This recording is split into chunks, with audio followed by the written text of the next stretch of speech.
Hey Raghunath, tell everyone about our Patreon community. Sure, Kaustubha. The Wisdom of the Sages Patreon community is an incredible online yoga resource. If you like the type of yoga wisdom and culture we share on the show, then our Patreon community is a great next step. This is a listener-supported podcast, and any level of sponsorship will unlock a wide range of live and archived classes, talks, and even workshops. Raghunath teaches, I teach, and we have a host of other excellent teachers on topics ranging from yoga philosophy, asana classes, storytelling, Ayurveda, kirtan, cooking, meditation, and a lot more. We even have an incredible online Bhakti 12-step recovery group. So if you want to check it out, go to patreon.com/wisdom of the sages. All right, let's get it on. Om Namo Bhagavate Vasudevaya. Om Namo Bhagavate Vasudevaya. Om Namo Bhagavate Vasudevaya.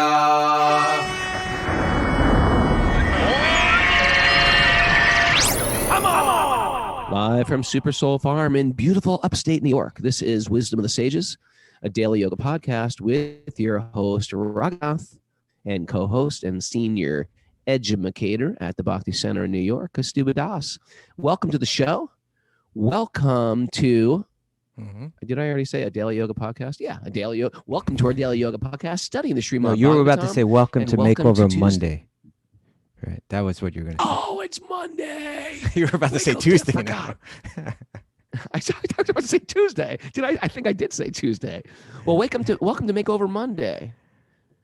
Oh man, how did I think? Okay, okay, I got some. I'm doing a makeover It's the anyway. jet lag. Even if it wasn't Monday, I'm doing a makeover. No, it's the puris. It's all the fried puris I ate. I've been off gluten until I got to. And I did pretty good for 2 days. And then they were like, more puris and chana. And I was like, okay, I can't stop. And it kicked in. I don't know. There was something in those puris, right, Liam? We couldn't help ourselves. It was that. They have that Batura roti up there. Is that what they have serving? Yeah. Chana batura. The gigantic puris the size of your head, dipped in the chana. And then some papaya. And then the next thing led to the next thing. And I'm overweight again. I'm back off my weight thing. Gluten. It's the gluten. It puffs me up. It puffs me up like a bagel. I start to look like a bagel. There's certain foods that you eat them, you start to look like that food. You know? Yeah. Strombolis, same thing. You start to look like a stromboli. What's going on with you for Monday? Well, it appears you don't have a lot to say about Makeover Monday, which is fine because I think it's our thing we do every Monday. We like take a look at ourselves. We examine our life, where we went off last week, and we sort of it's a one day at a time thing, but 1 week at a time. We just sort of pick ourselves back up, and we have a little Makeover Monday thread. If you're one of our Patreon members, you get on our Discord thread, which is a crazy active, cool thread of people writing. They write everything. There's all these different segments for like Ayurveda, general questions and answers. We get those exclusive questions and answers on Makeover on the Discord thread. You get on that thread with Q&A, you go right to the top of the line. Okay. And you know how you get there? You go to patreon.com/wisdom of the sages and you support this community supported podcast. And we have a list of people who listen regularly but don't support us, and we're going to call you out live on the show. What do you think about that? I'm just kidding. We keep lists. Just kidding. You know what? I've realized I'm on a list. If you get a boarding pass that says SSSS on the bottom, you're on their list. And I got on that list. That means every time you go through, they pull you to side and practically go through all your crap. All right. Did you know about that? Google it. SSSS on your security screened. It's like I'm on some list for How'd something. You get there? Smuggling sacred rocks across the border, perhaps. That'll do it. They can raise suspicions. And what is in the bag, sir? God in the form of a stone. Why do you have all these rocks with you? To worship them. Them. Yeah, I'm on the list. So we're gonna do we got a little nugget for you, brother. You ready for some nugget? Is this from Gotthold? It is from Leo Tolstoy's book you might have heard of, Kaustubha. Yeah, I know that book. A Calendar of Wisdom. Yeah, that's a great book. Highly recommended. Calendar of Wisdom. I will say he's one of my favorites, Leo Tolstoy, because he's got a lot in common. He's a spiritual seeker, Tolstoy. I thought you were about to say he's got a lot in common with other authors like me. Like me and Leo, kind of like. Well, you know what? Well, he was unlike me. He was of aristocracy. He was an aristocrat. Yeah. And then he turned vegetarian. He was great. He just wasn't into it. He lost faith in like the established Eastern Orthodox Church. He's the one that wrote War and Peace. He actually glorified arranged marriages in one of his books. That's a big plus for you. Okay. Just think it's interesting. The whole world was doing it. Right. And then finally his wife gave up because then he started various cults, Tolstoy cults around, and all his students came and moved onto his estate, drove his wife nuts. And he wouldn't eat with in the main house anymore. He ate with the peasants because all the peasants were vegetarian. Mm-hmm. Interesting guy. He wrote I don't know if I've ever mentioned this on the show, maybe once or something, but he wrote a short story called Father Sergius. You ever read that, Raghunath? No. There's another one I read that you would love. Well, I know you got a better one than me. I know that. What's that Saturday Night Live winner? Like, you did that? You did two of them? I did three of them. I have a long story by him. I met him. I met Leo Tolstoy. But if you read this book, this story, Father Sergius, I think there's a lot of wisdom in that book. My guru told me to read that book. You should check it out. Yeah, right. Father Sergius. Okay. Text me it. I'm gonna quiz. Do they have it on audio or short YouTube clips? I don't think so. Anything that can hold my attention. I know. Pathetic. So let's hear what. All right, here's some nectar. Here's a nectar. But it's not Tolstoy, right? It's. Well, he quotes. It's a book of his favorite quotes, and that's right. Yeah, it is a mistake to think that there. It's from Gotthold. It's from Gotthold Ephraim Lessing. Gotthold. Okay. Who is that? It is a mistake. I don't know who it is. I didn't Google him. Okay. But it's a great quote. Yes. Listen to ready. Okay. It is a mistake to think that there are times when you can safely address a person without love. You can work with objects without love, cutting wood, baking bricks. Bake any bricks lately, Mara? Making iron. But you cannot work with people without love. In the same way you cannot work with bees without being cautious. You cannot work with people without being mindful of their humanity. By the way, on a side note, Gotthold, I'd like to share that you got to work with bees with love too. That's for my quotation book. That's right. All. It is the quality of. Yes. Well, no, because if you go in there with any fear, the bees get you. I'm a beekeeper. Okay. You got to go in there. I love those bees. They don't bite. Or they don't sting, rather. It is the quality of people as it is of bees that if you're not very cautious with them, then you harm both yourself and them. Right.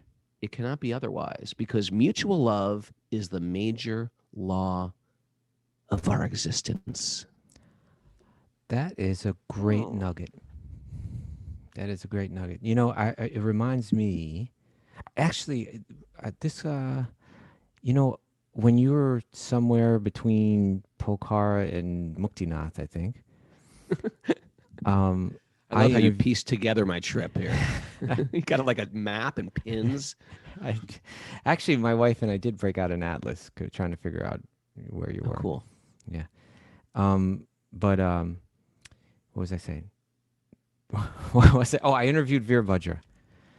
And and he brought up this story that it was a meeting that I was in with Radhanath Swami, and he said that, like, particularly in the day and age that we live in, that in terms of relationships in an organization, and I'm sure this goes like beyond organizations, but he said, like, you have to think of it like an operating room where you don't just kind of like clean the operating room, but you got to sterilize the whole thing. It's like it takes a lot of attention, a lot of concerted attention to make sure that there's no miscommunication with other people, like say in an organization, right? You have to go like the extra mile to make sure you're communicating, you're understood, and you're listening to others. Otherwise, like in an operating room, just one little germ will turn into an infection that will grow and grow and grow. And so I Germ like this theory. statement where he's saying, like, yeah, when you deal with people, you this is, he said, you can harm them and as well as harm yourself if we're not conscious of each other's, he says, humanity here. I would say it's beyond humanity, right? It's our spiritual essence. And therefore we could expand this little nugget to animals as well, and plants even, in one sense. Yeah, and even remember Sachi, my daughter, and the mean geese we had. Yeah. Had those mean geese. She gave that mean goose a lot of love. And the goose became sweet. All right, I'm gonna bring this to a Q&A for you right now. All right. And I've had this weird experience this year, but it's been a weird experience of trying to give love to people, like lots of love. And then because of some filter in their consciousness. Yeah. And from what maybe I'm giving love wrong, maybe I'm doing it wrong, and I'm willing to own that. Someone just like sort of flips on you. They flip it, and they get offended.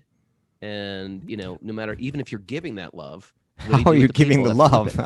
I'm a little worried about. No, you care about them. You're concerned about them. You keep in contact with them. You engage them. You know how to give love.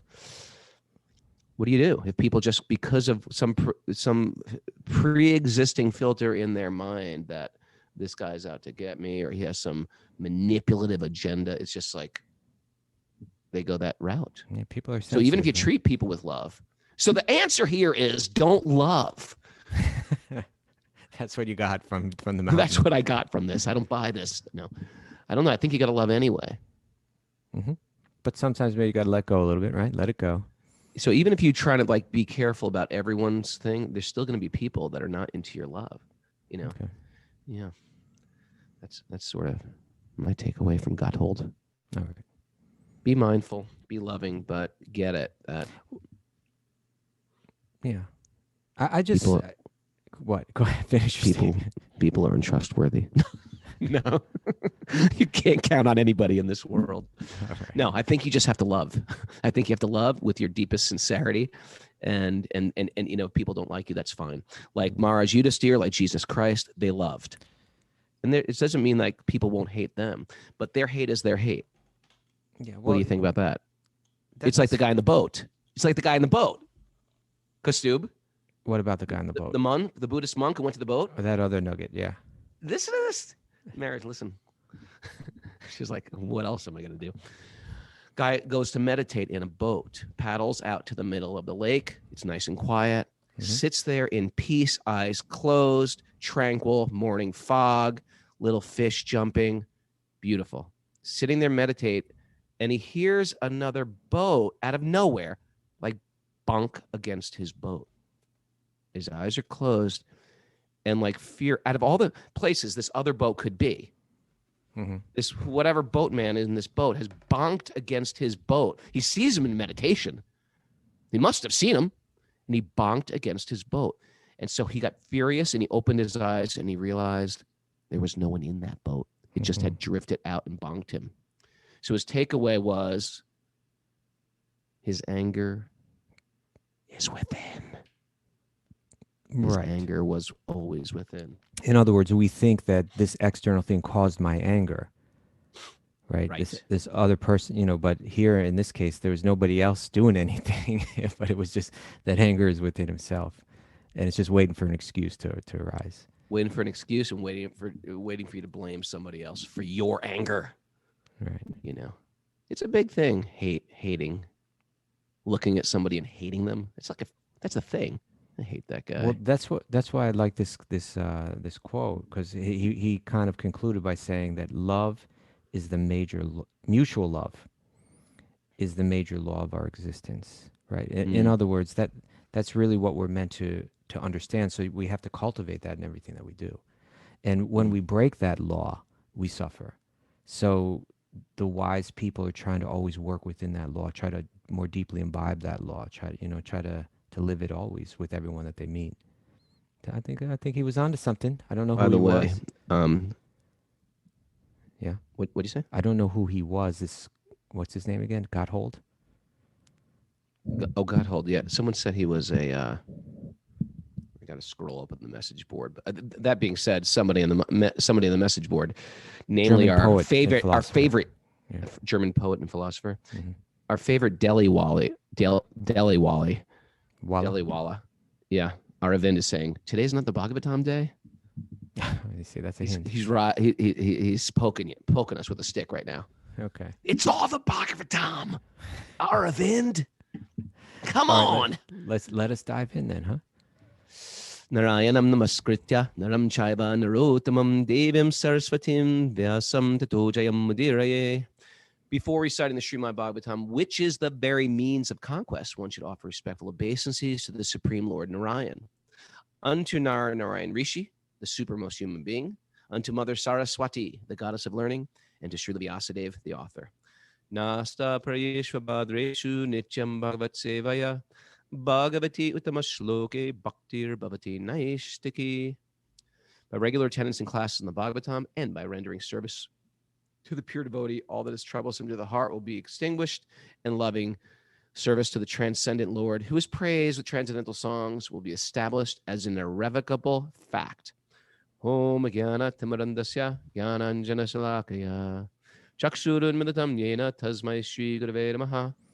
I was born blind in the darkness of ignorance, but my gurus have mercifully treated my eyes with the treatment of their words of wisdom. I offer my respectful obeisances unto them. Why are you scoffing We're giving at me? a I messed it up just a little bit. I'm not scoffing at you. I like how we're giving a new interpretation. I think giving it a new interpretation every show is good because it makes you really, you don't do it perfunctorily anymore. Right. That's a word, right, Mira? Perfunctorily. Yeah. Perfunctory. Yes, it's a Perfunctorily. word. Okay. All right, you ready? Thank you. Yeah. Can you help me refresh my brain? We're in Canto 3. Yeah. What Chapter 9. Oh, that's it? Chapter 9.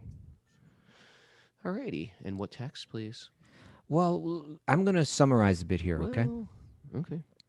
Summarize But, means Kaustubha's got this type of brain. He can shrink it up and then give you the essence. Well, I'm just kind of skipping You're like over the it, that's essence all. man. Nah. But this I'm is one of what those guys. I happens- drink it up and I just can't even remember what I drank. So in any case, just read it. Just goes away. I'll remind you that Brahma was born on the lotus. This is being described by Maitreya to Vidura. Brahma was born on the lotus. He started searching, right? What's my origin? What's my purpose here? He tried externally, and he had no success. He climbed down the stem. He's looking around. Nothing, right? Yeah. Climbed back up. Sat down on his lotus and went into meditation for a very long time. And so by going within, instead of searching externally, he failed, but by searching internally, searching for God within, he connected. And then it's said that he has this vision within, like within his heart, he sees this vision of Lord Vishnu. And that's what we're picking up today. And this vision it's an amazing vision. It's described in detail. I'm not going to go into the whole description, but it describes physically Lord Vishnu. It describes, his jewelry. It describes, the Ananta Shesha that he's lying on, which is kind of like his raft, you could say, I suppose. His couch. Never heard of that? His couch, yeah. Lord his Vishnu's couch. Yeah, yeah. His body is described. His feet are described. Say it. Lotus feet. Say it. What? Wait for it. What? His smile. Oh, that's where I was going to. That's where I was going. Right. That's building where I up was to. going. Whenever I see your smiling face, I have to smile myself. Right? 'Cause I love you, I recall. Lord Vishnu. Whenever I see your pretty little pout. I I won't go into it, but I do believe there's one media expert who warned us about breaking into song too many times. Mara's nodding her head. Okay. Mara's like, good. That's a good one. Yeah. No, that was Was it not the what Mara Doobie was saying. Brothers? Okay, so then the splendor of the transcendental rays of even his nails is described. And then this verse, text 27. Okay. And this is, I think, so important. Also, when you're between Muktinath and Kathmandu, when you're on that 10-hour car ride, Balaram interviewed me, Balaram Perez. Perez. And we discussed fear of the higher power, right? Like how we might fear a personal God, that even the concept of it, right? But when you hear these descriptions of Lord Vishnu, there's something I realized that I never realized before, but within the past year or so I picked up on. Whenever you hear the description of it, it's always described that he's smiling, right? He's happy. He's happy. That's the point. He's happy, and he's just waiting for us to become happy. Right? Ooh, it's just, I like that. right? He's happy, and he's waiting for us to be happy. He's waiting for us to become happy, and it's just through reconnection, right? Yeah. So this is here's this verse. It's Canto 3, Chapter 9, text 27. He also acknowledged the service of the devotees and vanquished their distress. Now that's interesting, right? He vanquished their distress. How? By his beautiful smile. The reflection of his face, decorated with earrings, was so pleasing, it dazzled with rays from his lips and the beauty of his nose and eyebrows. But listen to this. This is Prabhupada's, a paragraph of Prabhupada's commentary. Devotional service to the Lord is very much obliging to him. Now that's interesting, right? He becomes obliged. There are many transcendentalists in different fields of spiritual activities, but devotional service, bhakti, to the Lord is unique. Right? There's all different kind of. It's not saying there aren't all kind of valid practices of yoga and so on, but bhakti is unique. Devotees do not ask anything from the Lord in exchange for their service. Right? I'm not doing it to get anything for myself. I'm doing it out of love. Thus, the Lord becomes a kind of debtor to the devotees. And he can only try to repay the devotee's service with his ever-enchanting smile. It's amazing, huh? Yeah. The Lord becomes in debt to his devotees. He becomes indebted. Where do you hear that? Where do you hear that type of theology? Yeah, right? It's amazing. So he goes on, the devotees are ever satisfied by the smiling face of the Lord, and they become enlivened. Right? It's like surcharged with like this kind of spiritual happiness, right? And by seeing the devotees so enlivened, the Lord himself is further satisfied. You got that? So there is a continuous transcendental competition between the Lord and his devotees by such reciprocation of service and acknowledgement. One is serving the other serving back. Everyone's seeing that when I serve this person, they become happier. That makes me happier. When I see you become happier, I become happier. I love this idea of a sweet God, a sweet higher power, a sweet source. Reciprocating love. Sad when we're suffering, hoping we're smiling. Hoping we're smiling. Hoping we're smiling. Waiting for us to turn back. I read something, I was preparing for that question that we had about, from Nicole that we took yesterday about preparing prasadam and all of that. Oh, yeah. I was thinking about that question too yesterday. Were you? Were you cooking or something?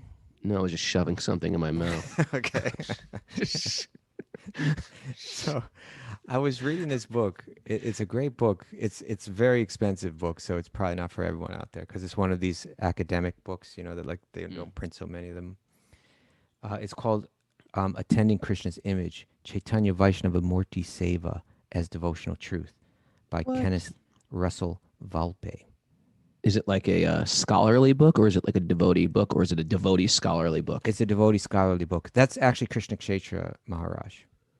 Oh, okay. It's a Swami using his regular name. That's right. Talking about worshiping deities. Oh, right. That's cool. And so he was described. This book is fascinating. Mara, You would can you like write that this down? book. What? It's how to worship the deities. No, what it is it's his thesis, I suppose, on it's really about the Radharaman temple, but it's about the nature of bhakti and how it's practiced in the Radharaman temple. So it's about deity worship. It's about Arjuna.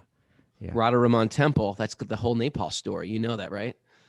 Gopal Bhatta Right. Goswami, the Connection. founder of the temple. Connection. The founder of the temple walked to Muktinath. Mhm. I actually even think he went beyond Muktinath. There's a place called Damodar Kund.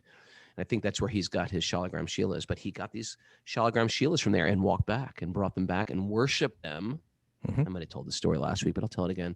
And he worshipped them. So if you know these are these sacred stones can be worshipped just like Lord Vishnu. And he did the puja, but then all of these magical deities started appearing. These ancient deities started to become excavated from the earth or found in people's homes. And all the Goswamis started worshiping these big deities that were Yeah. thousands of years old. And they Govindaji. started decorating them. Govindaji, Madan Madan Mohan. Mohan, right? Yeah. And so, when if you have a deity, a big deity, it's fun. You buy them or you make them little flutes, or you put little cloth around them, and you rub oil on them, and you paint little eyes on them. So there's a whole process. Sometimes you take the deity and you put it to bed. You see, People I'm do that wondering, too. this is tying back into where like you were giving your love to people and they were getting turned off by it. You weren't doing anything like this, right? Rubbing oil on them, giving them little flutes and putting them to bed. Good night. Like, this is weird. This is what you do with the deity. And so Gopal Bhatta Goswami was lamenting, I can't dress up my little Shalagram Shila stones. And because he had that desire, oh my God, this is all tying back. Krishna wants desperately to reciprocate with his liberated souls. Mm. He wants desperately to do it. If they have any desire, it just manifests. So he was thinking, oh, wouldn't it be nice if I could actually decorate one of my Shilas like Krishna's actual form? Mhm. That night, one of the deities manifested into a Krishna form. Boom. Boom, like that. And if that sounds crazy, crazy stuff happens. That's right. It's a crazy tradition we have. Expand Filled with your all mind. types of, it's back in the days when conspiracy theories were a good thing. Do you remember those days before? If you're into It was conspiracies just Kennedy now, assassination. That was it, right? no, it was like mind expanding. Hey, there could be UFOs. Who knows? Now if you're into any conspiracy, like you are a far right kook. But back in the old days, conspiracy theories meant you're like broad-minded about But stuff. this isn't a conspiracy theory, Raghunath. No, I'm just saying our whole culture is filled with like otherworldly, supernatural, Yes. unscientific, so to speak, things that just happen. They're not unscientific. I know they are not scientific, and we're trying to find perfect science with our imperfect senses. That's a problem that the science community doesn't get. All right. There's, So you're saying there's that connection that Gopal Bhatta Goswami, right? What a beautiful character, right? yeah, Beautiful soul. He wanders up to Muktinath, comes down with the Shalagram Shilas, with these, just to the external eye, appear to be like ordinary stones. He's worshiping that as Krishna, but there's a little desire in him, right? Oh, if only I had like one of the other, like It'd be cool, Sanatana I could and Rupa. decorate, They put a got little- like it's a Krishna. I could do a little bit a little more. crown on them. I could serve little better. crown. That's really what it was, right? I could serve more, right? Right. And his desires fulfilled. He wakes up, and there's Radharaman. Radharaman is about, what, a foot tall. Is that about a foot, you think? Radharamana. No, Bigger? he's tiny. No, He's well, tiny. but he's far away when you're seeing him, so I think it's about a foot tall. No, I've seen they bring him from the altar on Maybe on he's the first smaller. day of spring. He's tiny. He's little, but he's Someone look delicate. that up. He's delicate. Okay. He's got delicate features. He's got a little teeth. You can see his teeth.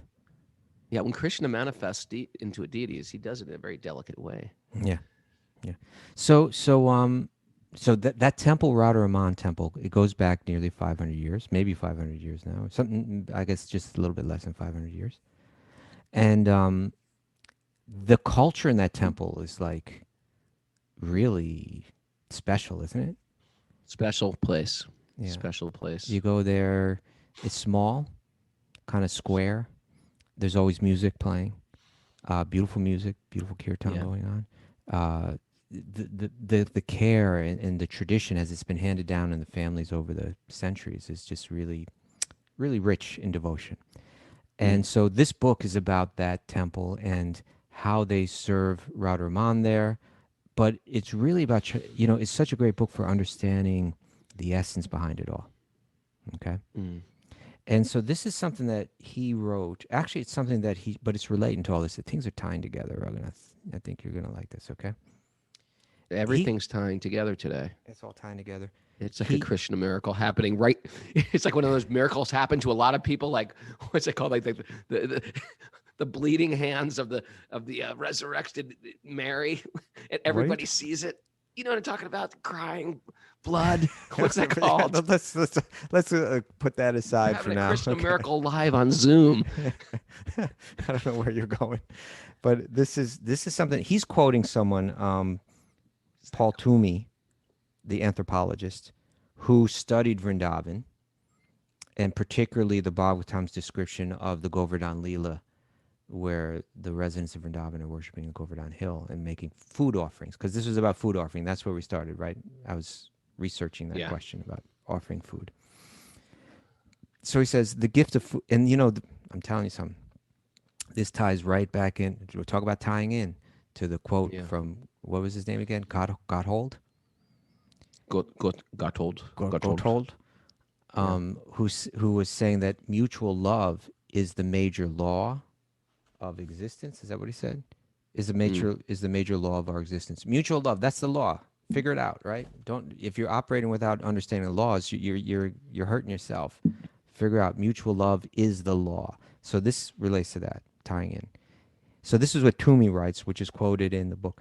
He says, the gift of food love moves in a circle from the cowherds to the hill, Krishna, Govardhan, and back to Krishna, and then the cowherds once more. Thus the food love metonymy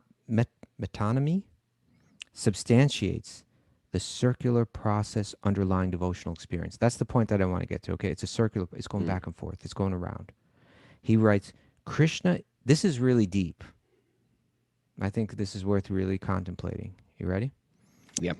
Krishna is believed, creates devotees through his grace in order that he might reflexively experience through their loving feelings his own blissful and loving nature, Ananda. Okay? In other words, this is getting to the very purpose of our existence. In other words, why do we exist? We're given freedom, but we're given freedom because our purpose has to do with love. Love has to be given freely. And when Krishna, that mutual reciprocation, in one sense, the loving nature within us is Krishna's loving nature. We are the energy of Krishna, like we're like the ray of the sun to the sun. So he's happy, but he's just waiting for us to connect into that mutual law, that law of mutual love. That, hey, I'm turning back and I'm bringing your loving energy, I'm turning it right back on you. That's when we're connected, right? And now he's tasting his own energy. And I thought this is interesting because, we say that happiness is an internal thing, right? It's an inside job. It's an inside job. But we also say that happiness, ultimately our purpose and our true happiness is found through love. But love always involves another. So is it external or internal? Right? It's an outside job done on the inside. Thank you, my children. So the point is that you see, when we love God, really we're loving the very source of our own energy. There's a oneness and a difference, and that's the subtlety, or that's the nuance that we have to catch on to. That we are one with God and also separate. Right? This is called. Achincha beta beta tattva. That's right. Achincha beta beta tattva. There's a song. Simultaneously Song, one and difference. right? Yes, that's a song. You know that song? I know that song. I'm aware of that song. Google it if you don't know it. YouTube search. What was the band called? Kula Shaker. Kula Shaker. Achincha beta beta tattva. Kula Shaker. Right, the band is called Kula Shaker. Yeah. Another side note, Google search weeping statues of Mother Mary. If you That want, was you another. can do That was what I was trying to talk. I don't think it was blood, but it was weeping statues of Mother Mary. Okay. So, and Ganesh drinking water. Remember that one? The I Ganesh do deity remember that, drinking drinking water milk. was a thing. Yeah. Drinking milk. Okay. Setting that aside for now, back to the Yeah. topic that we were But- on. But keeping it, holding it. Keep it in the back, way in the back. But After Kaustubha's gone. what's that? After Kaustubha's gone. Oh, after I'm hold gone. it there when he leaves the room. Then you Okay. search. Okay. So, but that idea that yes, we are the energy of God. So when we go within, we are connecting with that other too, right? We're simultaneously one and different. That idea just kind of clarifies everything. And this idea of mutual love being the major law kind of clarifies everything, right? So like when I eat, I'm still, when the devotee eats, when the devotee prepares food, right? They're operating according to that. It's not that it's a one-sided thing, but they're operating in harmony with that law of mutual love, right? I don't cook for myself. I cook for Krishna, right? For his pleasure, for his love. He smiles when I offer it. When he smiles, I feel happy. When I feel happy, he feels happy. When he feels happy, I feel happy, and that reciprocation is going on. That's the wheel we want, not the wheel of samsara. We want that wheel of love. The The wheel of love. Is that something you picked up on the mountain? The wheel of love. Since I come down from the mountain, I've got a lot more hashtags. The wheel of love. Okay. Now I wanted to read you something else, Raghunath. Okay. Very related. And this is coming up not too far ahead. This is, well, it's a little bit ahead. The third canto is big, right? It's a relatively big canto. It's one of the big ones. Yeah.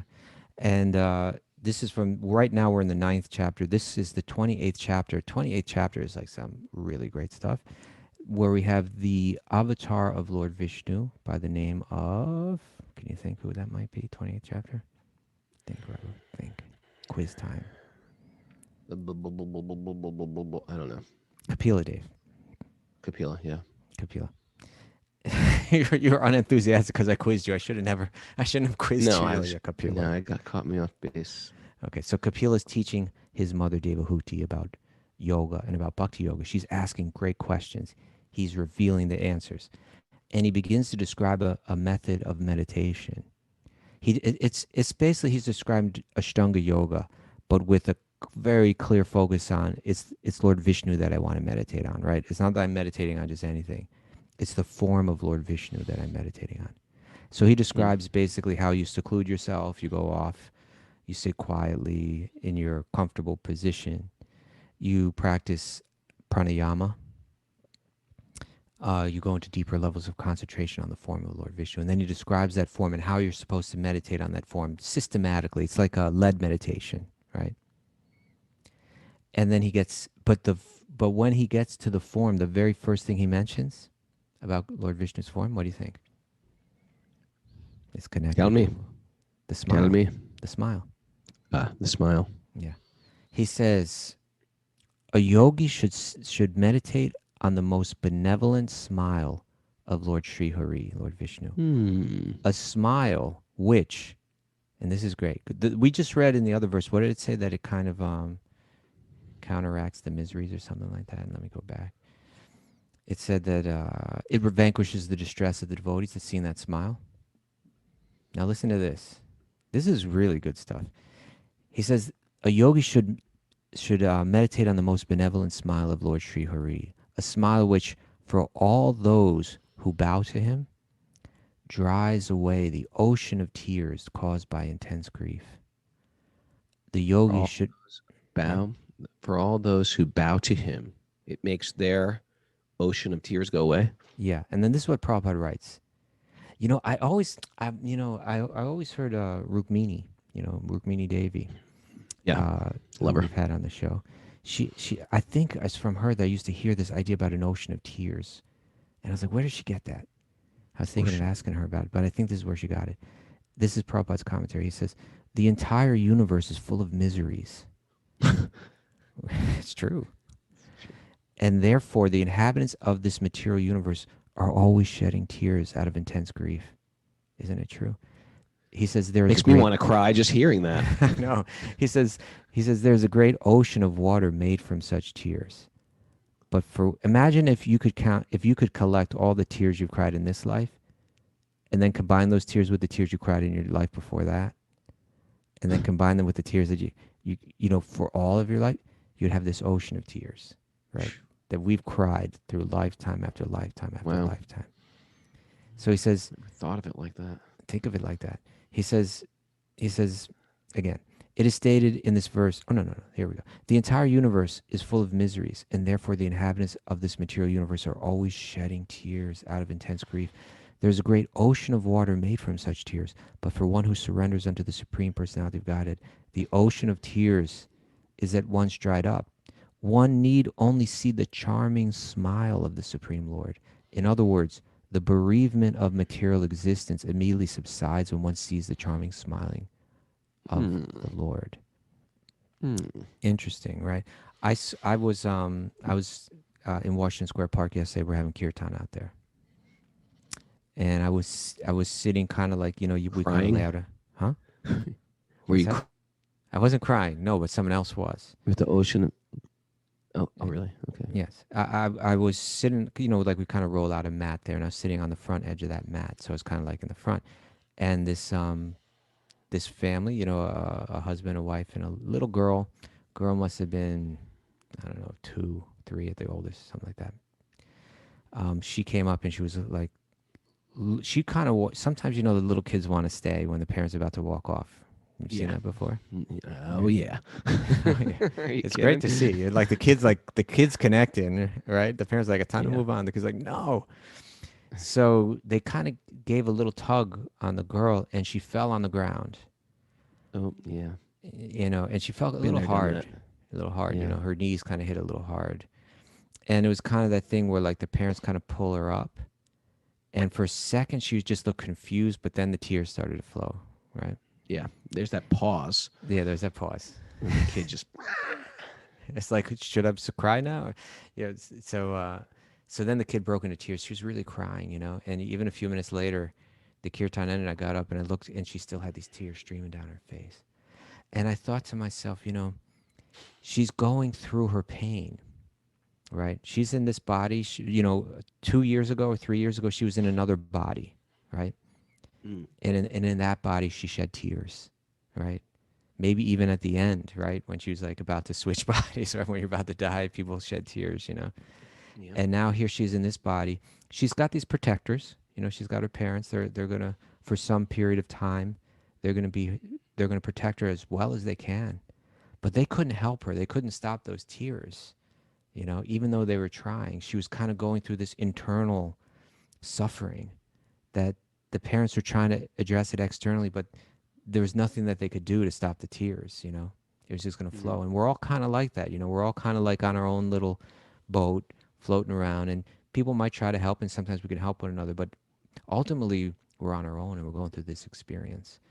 But all of these lessons, you know, are just meant to say, hey, bring your mind, you know, all of this smile, where does Lord Brahma, he sees it within, you know. He sat down and he went into meditation, and then within he made this connection, and he saw the Lord, and he saw the nature of that Lord, and it wasn't a bully, right? It wasn't some heavy, jealous tyrant, but it was furious, angry, demanding love. Yeah. Kick the crap out of you unless you love him. Right. He was this very beautiful, content, smiling form, just waiting for Lord Brahma to reconnect, for Lord Brahma to turn back, right? For him to, just wait, feeling happy himself, detached, not like demanding Lord Brahma's allegiance or not demanding his service, but waiting for him to enter into that, waiting for him to recognize that mutual law of love, right? Waiting for him to reconnect into that circle. And when you're ready, I'm here for you, you know? It's like that ending verse in the Bhagavad Gita where Krishna says, I've told you everything. I told you everything everything you need to know. I just told it to you. Now do whatever you want. Right. It's just sort of like a lovingly detached. I've given you all this info. Do with it as you please. You know, we read from that actually. I think on the day you were between Kathmandu and New York. Yeah, we read from that. Unbelievable. Yeah, there's stuff going on when you're away, Raghunath. But we missed Magic you. It's stuff. good to have you Magic back. stuff. Well, You know. Bhagavad Gita's magic. You want me to read you that right now? Yeah, please. Okay. What's the verse is that? This is verse Bhagavad Gita, chapter 18, text number. I mean, we could read a few verses building up to it, but we're talking about text number 72. Okay. Yeah. So he says, "O Arjuna, O conqueror of wealth, have you heard this with an attentive mind?" Mm. I've just spoken the whole Bhagavad Gita. Have you heard it with an attentive mind? So that's a clue to life right there, right? That's Right. Be attentive, Kaustubha. Be attentive. Be attentive. When we hear this lesson today, let you. the mind not be distracted by by side subjects about bleeding statues and milk drinking Ganeshas. It's all the Bhagavatam, even the crying statues. Okay. So he says, have you heard this with an attentive mind? And are your ignorance and illusions now dispelled? Right. Mm. And you know what? This is important too, like Arjuna's response. There's a lot revealed in this because basically what Arjuna's going to say is, yes, I am no longer an illusion, right? By the power of your words and my bringing my attention to them, my illusion is now vanquished, right? So this is what he says. He says, Arjuna said, "My dear Krishna, O infallible one, my illusion is now gone. Okay. I have regained my memory by your mercy." So now he's in an enlightened state, right? He's no longer an illusion soul like all the rest of us, right? He's seeing truth. So what is the response once one experiences the truth? How does it manifest in someone? Do you just sit there and chant Om? Do you merge into a one? What happens? He says, I am now firm and free from doubt and prepared to act according to your instructions. Right? So it's like actually you voluntarily and happily enter into the role of servant, right? And now that I've got everything clear, I realize I'm your servant and I'm ready to act according to how you want me to act. Serve the truth, deny the lie. Oh, okay, throwing stuff out there. Nice. 108 T-shirt. Okay, 108 T-shirt. Yeah, so he's defied the lie and he's serving the truth, right? Once you defy the lie, once you see the truth, you enter into that relationship of mutual servitude. It's what happened with Brahma. He was searching, right? He went down the stem. He's looking for the truth. I can't find the truth. He goes within. He finds it. And that's what we're going to read about in this next chapter, Raghunath. It's a great chapter, chapter 9 in the third canto, where Lord Brahma, he's realizing I've got a duty to do. I've got a service to do. I need inspiration. I need confidence that I can do it well. I need your mercy to do it. And I also need your protection because my potential is to become proud, to think I'm the controller, right? I'm the creator here. He's I'm the great. big shot. He's great, right? And he's going to pray, but he's still going to pray for creative energy. Yeah, he's going to pray for creative energy. And that's the title of the chapter, I believe, right? I think it's Lord Brahma's prayers for creative energy. That's a good one for me to just eat, I like to give classes and talk, and unless you pray before you do it and thank teachers and thank Krishna, please Krishna, use stuff like that, you can get really into your ego. So Brahma sets the example here. Even with all of his greatness, deep intelligence, he's got intelligence in 4 heads. That's it. That's like 4 times the intelligence than one head. He's still praying and seeing himself as an insignificant part of something greater. There you go. That's where his empowerment came from, right? And what becomes really important to him, and this is a clue because, in other words, he recognizes once he sees that form of Lord Vishnu, he sees that smile, right? It's vanquishing his miseries, and he's realizing beginning to realize, right, the nature between this law of mutual love, this reciprocation. He wants to enter into that mutual reciprocal relationship without any interference. He knows he does that through service, but he knows the kind of things that can get in the way, right? That'll block it. And what is it? Pride, right? That's where we're going to go tomorrow. We're going to talk about Lord Brahma's prayers about Know that one well. Know that one well. Pride. Okay, here's your homework. Here's your homework, Zoomers. You're going to go out there, see God in everyone's heart today, and you're going to smile at their godness. You're going to smile at their godness. And even if they're being a jerk, or even if they're wonderful, even if they're your best friend, or even if they're just like driving you nuts, you're going to say, hey, give them a little smile and see what happens. See if it changes their face. What if they don't like it? What if they don't like it? If they don't like it, then they're toxic. Then they're toxic people.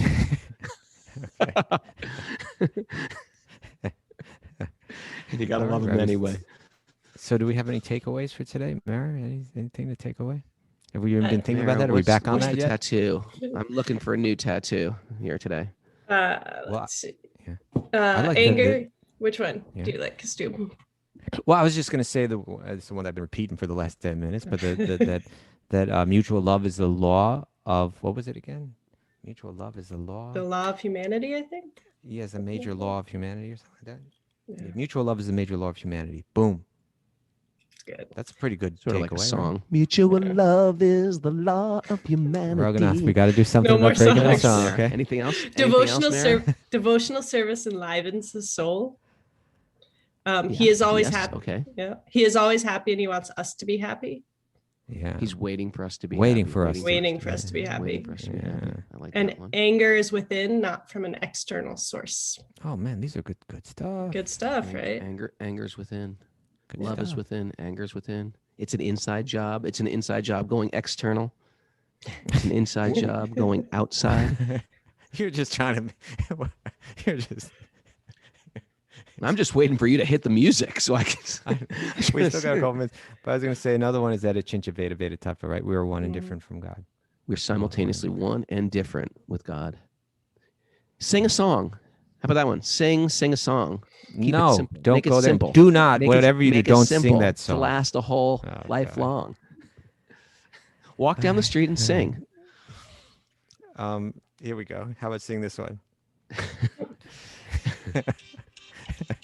And, Sing this song. Has anything Sing happening this today, song. Mara?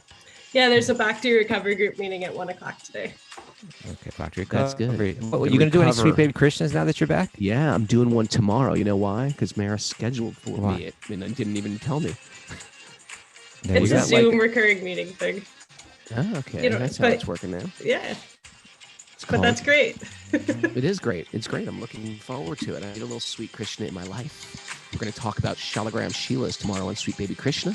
We're going to tell some stories about Muktinath. We're going to tell some stories about sweet Krishna, the butterfly. So many good things. Thanks for joining us early in the morning. Srimad Bhagavatam, early in the morning, every day.